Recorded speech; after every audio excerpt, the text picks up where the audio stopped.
Hi everyone, it's Tarnished Treasures, and I thought today would be the perfect day to share what I have picked up thrifting for Christmas in 11 months from today.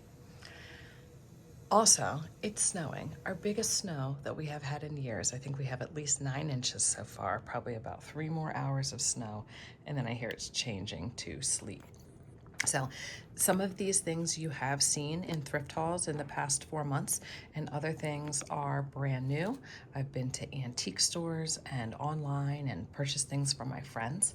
I also have 2 little crafty projects that I've worked on. So I'll just start with one crafty little project. I went to an antique store with a friend, and there was this cute little candy decorated Christmas tree, all real candies. So my mom had a little pack of gummy bears, and I just put little wire hooks in them. And my daughter actually had some glitter nail polish, so she covered this one with the glitter nail polish for a little iridescence. I love it.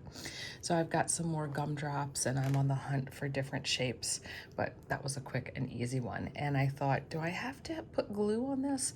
But this is going to shrink over time, so it's just really gripping onto that wire, no problem. So this amazing piece.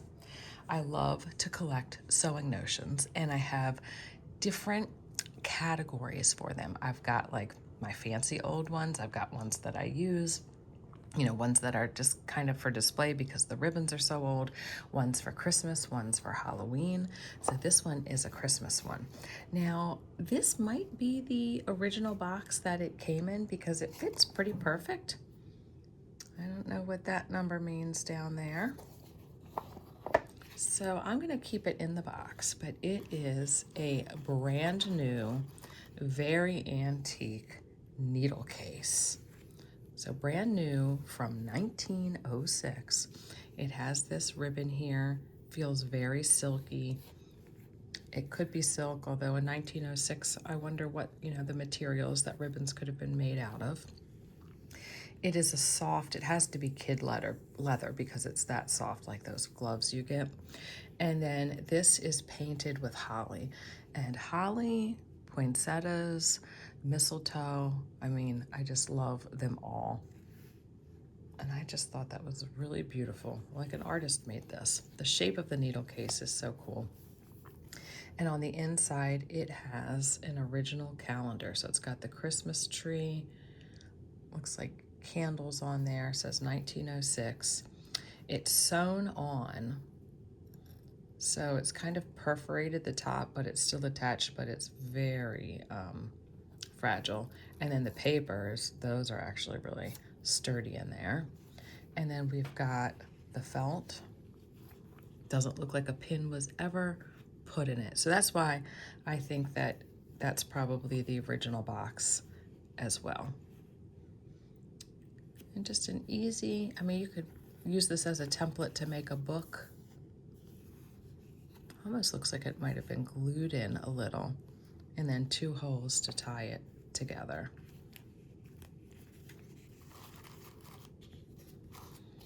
So that will definitely be going away with my red and green colored sewing notions for next year. This was a very inexpensive eBay find for like $6, free shipping. And I love my Christmas journals. This one's got gold. I think it's from the 80s. Just something about it. I love Victorian things, antique things for Christmas, some mid-century. I like 1980s nostalgia. This is from Avenel Books. And this is like kind of padded just a little bit with the fabric on it. A place to keep your facts and figures for a successful Christmas. And I believe it has 4 categories. So it's kind of similar to my Christmas journal that I have with some of my favorites. I also have a book for addresses for Christmas cards. And then I have another book where I do my gift lists, but maybe some of them will transition over here. 1981 Crown Publishers. I believe I bought this maybe like 3 or 4 weeks ago, maybe 3 weeks ago. I I think there was a second one for sale too, if it interested you. Card list, gift list, holiday recipes, and a memoranda. I think just a spot to put notes. And it's a good size book, so there's plenty of pages to work on this year through year. So it's got alphabetical for the card list. And then we've got the gift list, and they're also doing it alphabetical. I mean, these could be good collage pages, or you could turn this into your own journal. Okay, then we've got the holiday recipes, so just areas for blank pages. This could be a nice gift to give to somebody. Very, what do they say, grandma core nowadays. And you could give it to somebody who's getting married, starting off on their own, and then just pages for memorandas.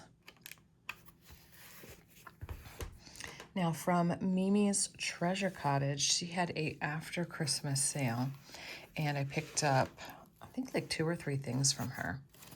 These are crepe paper, little of those kind of like fiber optic plasticky pieces, little stars, and there were 2 of them, just a little bit of glitter in opposite colors, headbands, headpieces, but they are marked made in Denmark, right? That's what that says. It's not very bright in here. So the one has a little break in it. That could be an easy fix. But what I'm going to do with these, yeah, is that clear? I think number 1, they could look nice hanging from a shelf like this with the curve down, or above a window, or at the end of a mantle, and then you could string garland in between like the wide gap, or just behind a display. So at the end of my hallway, I have those shelves that I display things at, and actually I have plenty for Christmas, but maybe in a corner cabinet or maybe on the mantle, if I just had some smalls and I needed something behind it, I thought just putting those standing up would be good. And then she had some really neat metal Christmas ornaments. So I just have them in this, what is it, a John Durain tin from Target this year. So this is pretty hard and sharp. I mean, it's flexible, but it's really rigid. And it's a little tree with a red metal star. It can be an ornament or just stand on its own. And I was thinking about certain areas in the house and the style I like to decorate those areas in. So I thought the tree would be nice, and these little reflectors. And I love how shabby and, you know, like the patina, where it's dark and then it's sparkly and they look like snowflakes. And I thought those would be great, like scattered around, probably vertically in a display. And you could easily put a wire or fishing wire and have these as ornaments, and they would reflect the light nicely, and then have some dark spots. But I don't know, I thought that they told a nice little story. And then also in that lot, it was all those metal pieces, were all of these twisty ornaments. Now I have found new old packages where they've been in like perfect condition. The packaging is amazing. And then I've seen them in this condition as well, just, you know, faded and used. And I have befriended this lady who is, her and her friend are like 90 years old. They are retired antiques dealers. Nicest ladies ever, and I bought some sewing things from them. Well, she invited me to her house, which was amazing. She had 2 Christmas trees plus displays everywhere, and the Christmas tree upstairs was all nostalgic things, paper chains from the 60s and 70s nieces and nephews had made, and it was incredible. And then she took me downstairs, and downstairs was all the antique glass blown ornaments, silvered tinsel garlands. What else would she do? The mercury bead garlands. And then she had these, and I just loved that they had that age to them where they were faded and not as bright. So that tree, the upstairs was a little bit brighter and downstairs was more colors like this. So I'm happy with all of those. And that is Cindy from Mimi's Treasure Cottage, and she sells on Wednesdays on her YouTube channel. As I was working on my Christmas journal, I have different sections for the food, music, things that I like to look at. And then I realized I didn't have a list of my favorite Christmas books, and a lot of them are because of the illustrations. And I really love Hilary Knight's illustrations. So I got this book. It was from 2005, I guess. Eloise at Christmas Time.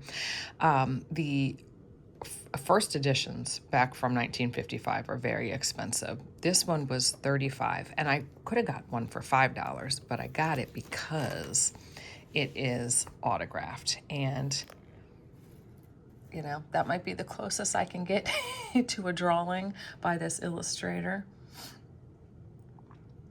I collect his invitations that he's illustrated, and I have this little nutshell diary that's Christmas themed. So I'm definitely going to go back into my Christmas journal and add the lists of these books and other. I really love Charlotte Boy. I think it's like B-Y-I or something like that. I want to add her in there as well under the like site section. So from Hilary Knight at the Greenbrier, November 6, 2010. Okay.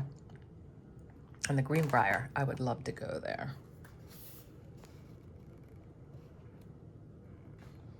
And I had never honestly really thought about Eloise at Christmas Time. So after I purchased this, then we did watch the movie.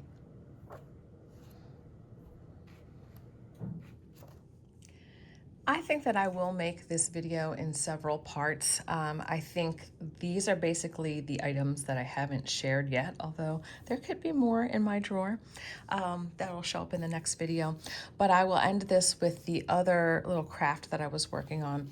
I made this chain with velvet ribbons. I saw the idea on like Instagram or something. So they are just hot glued together. So I can see little hot glue strings that need to come off.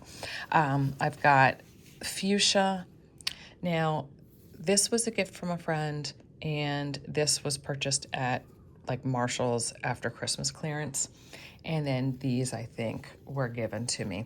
And I don't have a lot of those colors, and I could switch, but I see these as, you know, being able to put maybe on a table, just curving around, and then you can sit bigger decorations in between, or just layering them all up across a mantle and just having different heights and colors together. Not my typical color scheme. I honestly can't think of a spot where I'd want to put these just yet, but I really loved that video and it inspired me to make this. So thanks for watching. Hopefully it's some entertainment, maybe in between shoveling or just, you know, watching the flakes come down with the storm we're having. But I hope to be back with a part 2 soon. Bye.